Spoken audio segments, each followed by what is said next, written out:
ముఖ్యంగా శ్రీనివాస్ రెడ్డి గారు 4 సంవత్సరాలుగా సిద్దిపేట జిల్లాలో పనిచేస్తూ అందరి మండలంలో ప్రేమను పొందినటువంటి ఒక మంచి వ్యక్తి శ్రీనివాస్ రెడ్డి గారు. నార్మల్ గా సొంత జిల్లాలో డీఈఓగా పనిచేసే అవకాశం ఇవ్వరు. ఆ రోజు బీఆర్ఎస్ ప్రభుత్వంలో నేను ముఖ్యమంత్రి గారి దృష్టికి తీసుకువెళ్లి మా సిద్దిపేట ముద్దుబిడ్డ, మా తిమ్మాయిపల్లి ముద్దుబిడ్డ, మా జిల్లాలో అవకాశం ఇస్తే మంచి సేవలు అందిస్తారని చెప్పి ఆ రోజు సత్తా ఇంద్రారెడ్డి గారితో మాట్లాడి సిద్దిపేట డీఈఓగా వారికి అవకాశం ఇవ్వడం జరిగింది. దాదాపు 4 సంవత్సరాలు సొంత జిల్లాలో సేవలు అందించేటువంటి అవకాశం బహుశా చాలా కొద్ది మంది డీఈఓలకే దొరుకుతుంది. అందులో ఒకడు మన శ్రీనివాస్ రెడ్డి గారు. ఇంకా గొప్ప విషయం ఏంటంటే నాకు ఆయన మీద ఎందుకు ఎక్కువ ప్రేమ అంటే 10వ తరగతి పరీక్షా ఫలితాల్లో మా సిద్దిపేట జిల్లా ఫస్ట్ ఉండాలి, మంచి మార్కులు రావాలి, మంచి ర్యాంకు రావాలి సిద్దిపేట జిల్లాకని ఎవ్రీ ఇయర్ నేను ప్రయత్నం చేస్తూ ఉంటాను. దాదాపు వరుసగా 6 సంవత్సరాలు 10వ తరగతి పరీక్షా ఫలితాల్లో సిద్దిపేట జిల్లా అగ్రగామిగా నిలిచింది. 6 సార్లు అగ్రగామిగా నిలిస్తే అందులో 3 సార్లు ఆ గణతలో డీఈఓగా శ్రీనివాస్ రెడ్డి గారికి భాగస్వామ్యం దొరకడం, వారి విశేషమైనటువంటి కృషి ఉండడం అనేటువంటిది నాకు చాలా సంతోషాన్ని కలిగిస్తుంది.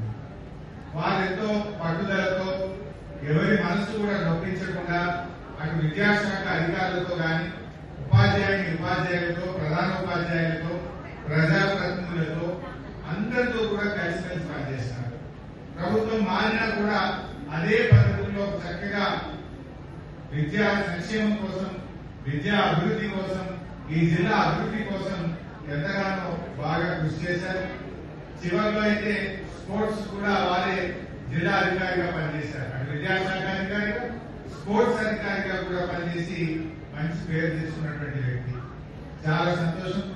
గతంలో నేను మన ఊరు మనబడి ప్రోగ్రామ్ స్టార్ట్ చేసినప్పుడు గత ప్రభుత్వంలో వేగంగా పనులు చేయించడానికి ఎప్పటికప్పుడు వెంటబడి మన ఊరు మనబడి పనులు బహుశా రాష్ట్రంలోనే సిద్దిపేట జిల్లాలో చాలా వేగంగా నడిచి అత్యధిక పాఠశాలలు పూర్తయి అంటే దాంట్లో కూడా మన శ్రీనివాస్ రెడ్డి గారి కృషి ఎంతగానో ఉందని చెప్పి చెప్పుకోవచ్చు. బట్ ఏది ఏమైనా ఉన్న డీఈఓలు రిటైర్ అవుతున్నారు, కొత్త డీఈఓలు అయితే వస్తలేదు. రాష్ట్రంలో 33 జిల్లాలు ఉంటే ఇలా 3 రెగ్యులర్ డీఈఓలు ఉన్నారు, 30 చోట్ల డీఈఓ పోస్టులు ఖాళీగా ఉన్నాయి. బాగా కలిగేది ఏంటంటే ప్రభుత్వం జాయింట్ కలెక్టర్లను, అడిషనల్ కలెక్టర్లను డీఈఓగా పెడతా ఉన్నారు. విద్య మీద వాళ్ళకి ఏం అవగాహన ఉంటుంది? ఒక అడిషనల్ కలెక్టర్ జిల్లాకు వస్తాడు, ఆయన ఉండే అనేకమైన బాధ్యతల్లో విద్యాశాఖ ఒక బాధ్యత పెడుతున్నారు.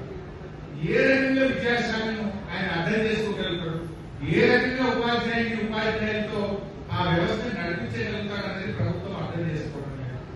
చాలా జిల్లాల్లో జడ్పీ సీఈఓలను, అడిషనల్ కలెక్టర్లను, ఐఏఎస్ అధికారులను డీఈఓగా పెట్టడం ద్వారా చాలా ఇబ్బందులు వస్తా ఉన్నాయి.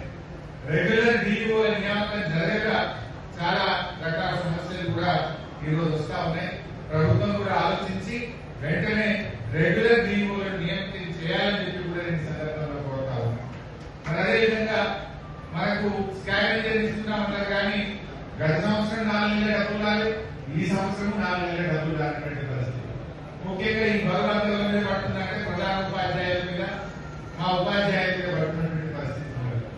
మన ఊరు మనబడి అర్ధాంతరంగా ఆపడం ప్రత్యామ్నాయం లేదు. ఒక పేరు మార్చుకో, దాంట్లో ఎవరిదే లేదు, మన ఊరు మనబడే ఉంది. పేరు మార్చకు పథకాన్ని ముందుకు పోనీయక అర్ధాంతరంగా చాలా స్కూళ్ళు ఆగిపోవడం, కొత్తగా ఒక తరగతి కూడా కట్టే ప్రయత్నం చేయకపోవడం కూడా ముఖ్యంగా ప్రభుత్వ విద్యా వ్యవస్థలో అనేక ఇబ్బందులు ఈరోజు మనం కూడా చూడడం జరుగుతా ఉంది. ముఖ్యంగా ఉపాధ్యాయులు కూడా ఎంతో కాలంగా పెండింగ్ ఏరియాస్ విషయంలో కానీ, డిఏల విషయంలో కానీ అనేక ఇష్యూస్ తో కూడా సతమతం అవుతున్న పరిస్థితి ఉన్నది. రిటైర్డ్ ఉపాధ్యాయుల పరిస్థితి అయితే ఇంకా చెప్పనక్కర్లేనటువంటి పరిస్థితి. బట్ ఏది ఏమైనా మా శ్రీనివాస్ రెడ్డి గారు రిటైర్ అవుతున్నారు. ఆయన పూర్తిగా పైసలు నాకు ఏ కమిట్మెంట్ పెట్టుకున్నాడో, బిడ్డ పెట్టుకున్నాడో, కొడుకు పెట్టుకున్నాడో, ఇల్లు కట్టుకునే ఆలోచనలో మరి అది ఎన్నేళ్ళకు సేవ తెలియని పరిస్థితి ఏర్పడదు. బట్ ఏది ఏమైనా మంచిగా పనిచేసింది శ్రీనివాస్ రెడ్డి గారు. చాలా మంచి అధికారిగా అందరి ప్రేమ అభిమానాలు చూరగొన్నారు. ఆయన అదృష్టం కొత్త జిల్లా ఏర్పడి సిద్దిపేట జిల్లా కాకుండా డీఓ అయ్యే అవకాశం తక్కువ. పాత 10 జిల్లాలు ఉంటే ఎక్కడ అవకాశం ఉంటుంది? 33 జిల్లాలు కావడం వల్ల చాలా మందికి డీఓలుగా పనిచేసే అవకాశం దొరికింది. క్లోజ్ మానిటరింగ్ దొరికింది. దగ్గరగా విద్యా వ్యవస్థను బాగు చేయడానికి అవకాశం దొరికింది. అట్లా శ్రీనివాస్ రెడ్డి గారు చాలా బాగా పనిచేసి మంచి ప్రేమ పొందారు. అయితే ఆయన చూస్తే మనిషిని చూస్తే 60 నిండినట్టయితే కనబడతలేదు, 50 నిండినట్టే కనబడుతున్నాడు. ఏం కనబడుతున్నాడు? అదే పదవికి విలువ ఉండొచ్చు కానీ సేవకు విలువ ఉండదు. ఇంకా బాగా మంచిగా ఈ ప్రాంతంలో వారి సేవలు అందిస్తారని ఆశిస్తా ఉన్నా. మరి ఖానాపూర్లో పుట్టి పెరిగిండు, తిమ్మాయిపల్లి ముద్దుబిడ్డ, సిద్దిపేట జిల్లాకు సేవలు అందించి ముఖ్యంగా మన సిద్దిపేట నియోజకవర్గానికి ఎంతో ఆత్మీయత పొందినటువంటి వ్యక్తిగా ఆయన భవిష్యత్ అంతా కూడా ఇంకా మంచిగా ఉండాలని, ఆయురారోగ్యాలతో మంచి ఆరోగ్యంతో నిండు నూరేళ్లు చల్లగా ఉండాలని ఆ భగవంతుని ప్రార్థిస్తూ అందరికీ నమస్కారం.